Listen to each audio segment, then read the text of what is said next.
Assalamualaikum warahmatullahi wabarakatuh. Selamat pagi anak-anak. Bagaimana kabar kalian semua hari ini? Alhamdulillah. Hari ini ibu dalam keadaan sehat walafiat. Ibu berharap kalian semua juga berada dalam keadaan sehat walafiat tanpa kekurangan suatu apapun. Kita semua semoga senantiasa berada dalam lindungan dan rahmat Allah Subhanahu wa Ta'ala. Dimudahkan segala aktivitas kita dan diridhoi segala aktivitas yang kita jalankan.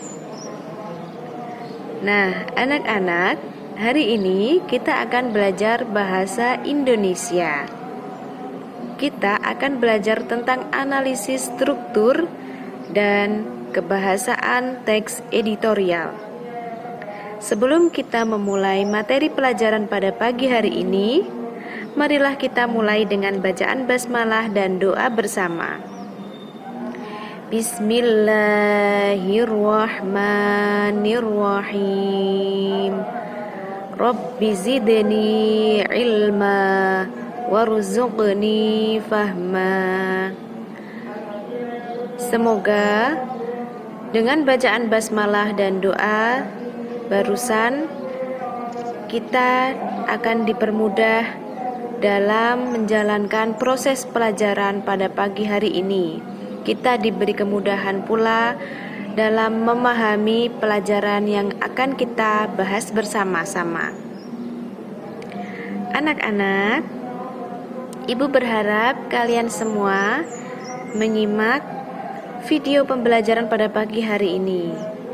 Meski belajar di dalam rumah saja, semoga kita tetap diberikan ilmu yang bermanfaat untuk kita semua di hari ini sampai di hari-hari selanjutnya.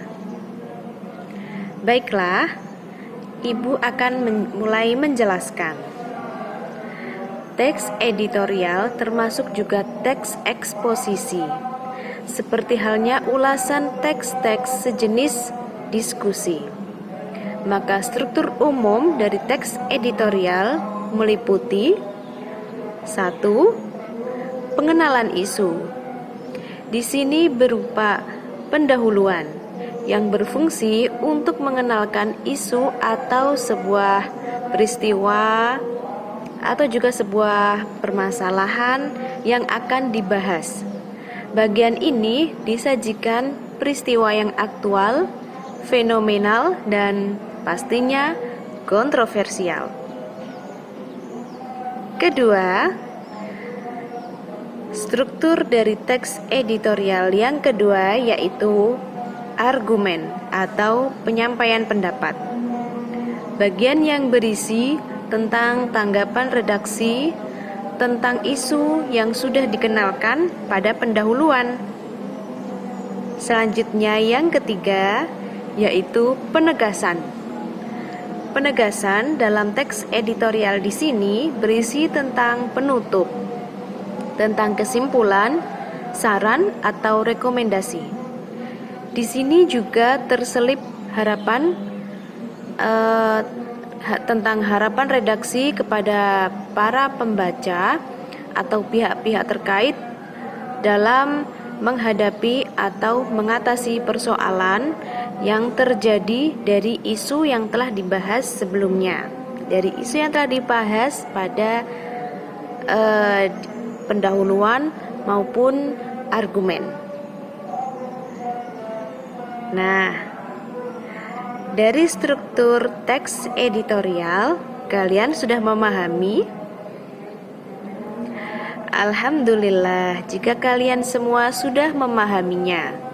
Selanjutnya, untuk pembahasan yang kedua, kita akan mempelajari tentang analisis kebahasaan yang terdapat dalam teks editorial.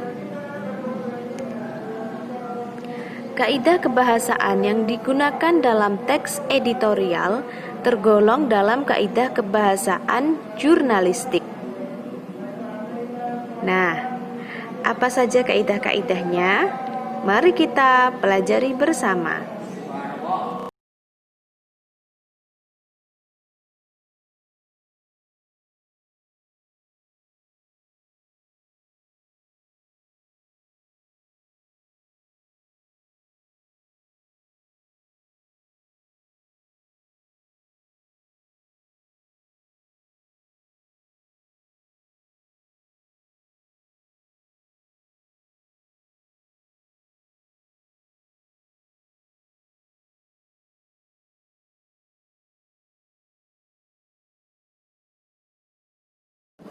Kaidah kebahasaan yang digunakan dalam penulisan teks editorial.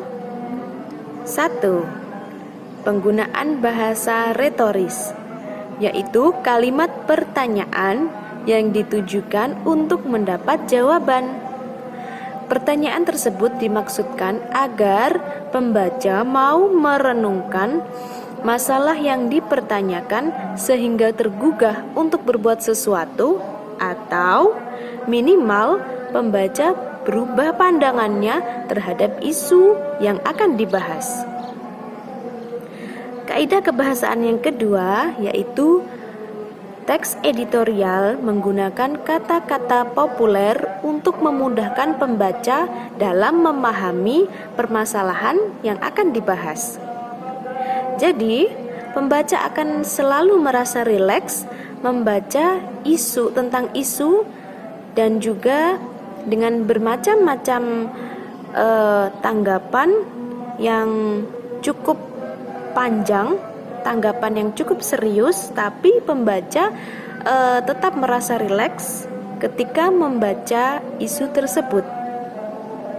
Yang ketiga, menggunakan kata ganti penunjuk yang merujuk pada waktu, tempat, peristiwa, atau hal lain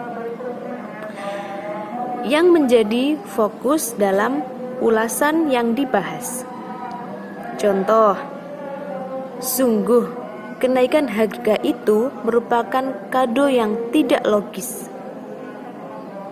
Yang keempat, banyaknya konjungsi kausalitas seperti karena, sebab, oleh sebab itu, terkait dengan penggunaan sejumlah argumen yang dikemukakan redaktur tentang masalah yang dibahas. Contoh, dalam kalimat, masyarakat sebagai konsumen menjadi kaget karena kenaikan tanpa didahului sosialisasi. Nah, dari penjelasan struktur maupun kebahasaan yang terdapat dalam teks editorial, kalian semua sudah memahami anak-anak? Selanjutnya, Ibu akan menjelaskan tugas kalian untuk minggu depan. Bacalah kembali teks editorial yang terdapat dalam buku bahasa Indonesia kalian masing-masing yang berjudul tentang pengangguran makin bertambah. Setelah membaca teks tersebut, kemudian analisislah kaidah kebahasaannya. Jangan lupa anak-anak, kirimkan jawaban kalian ke grup WhatsApp kelas Bahasa Indonesia ya. Ibu tunggu kabar baiknya minggu depan. Dan materi kita pada pagi hari ini Ibu rangkum dalam PPT setelah tayangan Ibu berikut ini. Kita akhiri perjumpaan pada pagi hari ini anak-anak. Wassalamualaikum warahmatullahi wabarakatuh.